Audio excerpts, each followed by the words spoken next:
Que demeure en vous ce que vous avez entendu depuis le commencement. Lecture de la première lettre de Saint Jean. Bien-aimé, le menteur n'est-il pas celui qui refuse que Jésus soit le Christ? Celui-là est l'Antichrist. Il refuse à la fois le Père et le Fils. Quiconque refuse le Fils n'a pas non plus le Père. Celui qui reconnaît le Fils a aussi le Père. Quant à vous, que demeure en vous ce que vous avez entendu depuis le commencement.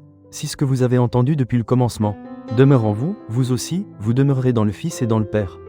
Et telle est la promesse que lui-même nous a faite. La vie éternelle. Je vous ai écrit cela à propos de ceux qui vous égarent. Quant à vous, l'onction que vous avez reçue de lui demeure en vous, et vous n'avez pas besoin d'enseignement. Cette onction vous enseigne toute chose, elle qui est vérité et non pas mensonge.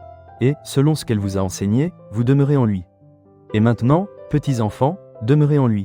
Ainsi, quand il se manifestera, nous aurons de l'assurance et non pas la honte d'être loin de lui à son avènement. Parole du Seigneur. Prenons un moment pour méditer sur ces paroles si réconfortantes de Saint Jean. Que demeure en vous ce que vous avez entendu depuis le commencement.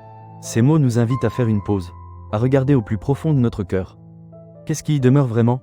Est-ce cette vérité simple et puissante que Jésus est le Christ, le chemin vers le Père? Saint Jean nous rappelle la promesse de la vie éternelle et le don de l'onction, de l'Esprit Saint, qui demeure en nous. C'est lui qui nous enseigne, qui nous guide dans la vérité, nous permettant de demeurer en Jésus et par lui, dans le Père. Sentons cette présence en nous, cette certitude intérieure. Elle est notre ancre, notre source de paix, même face aux doutes ou aux égarements du monde. Demeurer en lui, c'est choisir la confiance, la lumière. Alors, en ce moment, renouvelons notre désir de demeurer fidèlement en Christ. Demandons au Saint-Esprit de fortifier cette onction en nous, afin que nous vivions chaque jour dans sa vérité et sa promesse de vie éternelle. Amen. Si cette méditation vous a touché, n'hésitez pas à liker cette vidéo, à vous abonner à la chaîne, et à partager avec vos proches. Que Dieu vous bénisse.